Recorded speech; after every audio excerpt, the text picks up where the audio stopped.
தமிழ்ச்சங்கங்கள் என்ன செய்தன, சொற்களும் தத்துவங்களும் எப்படியெல்லாம் உருக்கொண்டன என்பது மிகவும் வியப்பான வரலாறு.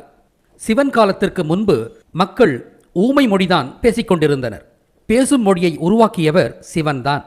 மனிதனின் இயற்கை மொழி என்பது கா கா என்று கத்தும் காக்கையை காக்கா என்று அழைத்ததும், குக்கு என்று கத்தும் குயிலை குக்கு என்று அழைத்ததும், மா என்று கத்தும் மாட்டை மா என்று அழைத்ததும், மே என்று கத்தும் மேசத்தை மே என்று அழைத்ததும் போன்றதுதான். தூ என்று துப்பும் அல்லது விரட்டும் ஒலி, ஏய் என்று தொலைவில் உள்ளவனை விழிக்கும் ஒலி, ஐ என்ற வியப்பை வெளிப்படுத்தும் ஒலி, ஈ என்று பல்லிழிக்கும் தா என்று பொருள்படும் ஈ ஒலி போன்ற சில ஒலிகளும் தான் அவனது மிகவும் சொற்பமான சொல்லகராதியில் இருந்தன. இதை தவிர ஒலி எழுப்பாத ஜடப்பொருள்களுக்கு அவனுக்கு பெயரிட தெரியவில்லை. செயல்களை குறிக்கும் வினைச்சொற்களையும் அவனால் உண்டாக்க இயலவில்லை. அவனுக்கு பேசும் நாக்கிருந்தது, ஆனால் பேசச் சொற்கள்தான் இல்லை. அதனால் சிவனுக்கு முந்தைய மனிதன் ஏறத்தாழ ஊமை மொழி பேசியவன்தான். அவன் பேச்சில் மிகவும் சொற்ப அளவில் சொற்களும் பெரும்பான்மையில் உடல் மொழியும் கலந்தே இருந்தது. அந்த ஊமை மனிதனை பேச வைத்தவன்தான் முதலாம் தமிழ்ச்சங்கம் தொடங்கிய சிவன். அதே சிவன்தான் அன்றே இரும்பை அதன் தாதுப்பொருளிலிருந்து உருக்கி பிரிக்கும் தொழில்நுட்பத்தையும் கண்டான். அதுவே உருக்கு வேதம், ருக்வேதம், ரிக்வேதம் என்றெல்லாம் பல பெயர்களால் அழைக்கப்படுகிறது. அதை பிராமணன் திருடிக்கொண்டு மாற்றி எழுதிவிட்டான் என்பது வேறு கதை. சிவன்தான் வானியல் விஞ்ஞானத்தையும் அரசாளும் தத்துவத்தையும் மருத்துவ நுணுக்கங்களையும் இசைக்கருவி தொழில்நுட்பங்களையும் கால தத்துவங்களையும் தனது முதலாம் தமிழ்ச்சங்கம் மூலமாக வளர்த்தெடுத்தார். ஆக தமிழ்ச்சங்கங்கள் மொழியை மட்டுமல்ல, விஞ்ஞானங்களையும் தொழில்நுட்பங்களையும் தத்துவங்களையும் அவற்றை கையாளும் கலை சொற்களையும் கூட உருவாக்கின. இப்போது இந்த விடயத்தின் தலைப்பு பொருளாகிய வந்த மூலத்தை ஆதியிலிருந்து அலசுவோம். இரும்பை உருக்கிய சிவன் திரிசூலம், வாள் போன்ற வேட்டை மற்றும் போர் செய்யும் ஆயுதங்களையும் தயாரித்தார். வாள் என்ற ஆயுதத்திற்கு அவர் எப்படி பெயரிட்டார்? சிவனின் இளம் பிராயத்தில் அவரோடு நாயும் வேட்டையில் ஈடுபட்டதல்லவா? ஆக நாய்களை நன்கறிந்தவர்தான் சிவன். நாய் 3 விதமான ஒலிகளை ஏற்படுத்தும். லொல் எனும் தனது இருப்பை வெளிப்படுத்திக் கொள்ளும் அடையாள ஒலி முதலாவது. வள் என்று அது சண்டை போடும் போது எழுப்பும் ஒலி இரண்டாவது. நாய் ஊளையிடும் ஒலி மூன்றாவது. நாயின் லோல் என்ற ஒலி நாம் நமது வருகையை அறிவிக்க என்று இருமுவது போன்றதுதான். இந்த லொல் என்ற நாயின் அடையாள ஒளிதான் லொல்லா, நொன்னா, நா, நாய் என்று வந்தது என்று சில வருடங்களுக்கு முன்பே விளக்கிவிட்டேன்.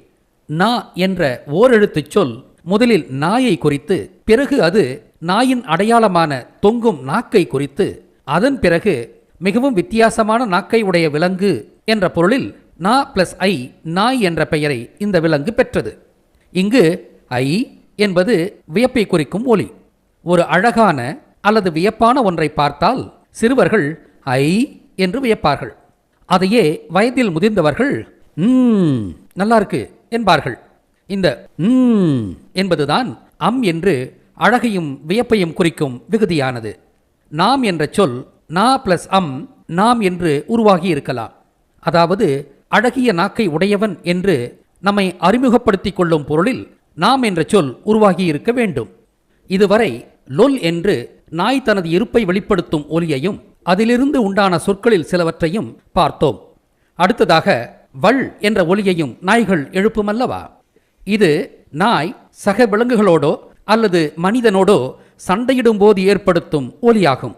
நம்மிடம் சத்தமாக சண்டை போடுவது போல பேசுபவரை நாம் ஏன் வள் என்று குறைக்கிறாய் என்கிறோம் அல்லவா? ஆக சண்டை போடும் நாய் ஏற்படுத்தும் வள் என்ற ஒலியை சண்டையை குறிக்கும் ஒலியாக சிவன் கருதினார். அதன் அடிப்படையில்தான் சண்டை கருவியாகிய வாளுக்கும் பெயரிட்டார் சிவன். வள், வாள். வாளுக்கு சிவன் பெயர் கொடுத்த விதம் இதுதான். அதாவது தானாக ஒலி எடுப்பாத ஜடப்பொருளுக்கு பெயர் உண்டான விதம் இப்போது புரிந்துவிட்டதல்லவா? சரி, வள் என்ற ஒலியை ஏற்படுத்தும் நாய்க்கு வாலும் உள்ளதல்லவா? அதுவும் வாள் போன்றே வளைந்தும் உள்ளதல்லவா? எனவே நாயின் வாலுக்கும் வாள் என்றே பெயரிட்டனர். ஆனால் எப்படி ஒரே சொல்லால் 2 வெவ்வேறு பொருட்களை அழைப்பது? குழப்பம் வருமல்லவா? இப்போதுதான் வல்லின ஒலி, மெல்லின ஒலி என்ற கருதுகோள் முதலாம் தமிழ்ச்சங்கத்திலேயே உருக்கொள்கிறது. வன்மையை குறிக்கும் வாள் என்பதின் ல ஒலியை வன்மையாக ல என்று ஒலிக்க வேண்டும். மென்மையான வாலை குறிக்கும் சொல்லின் ல ஒலியை மென்மையாக ல என்று ஒலிக்க வேண்டும். அதாவது வாள் என்பதற்கும் வால் என்பதற்கும் உச்சரிப்பின் வழி வித்தியாசம் ஏற்படுத்தி இவற்றை இரண்டு வெவ்வேறு சொற்களாக்கினர். சொற்களை உண்டாக்குவது அவ்வளவு எளிதல்ல.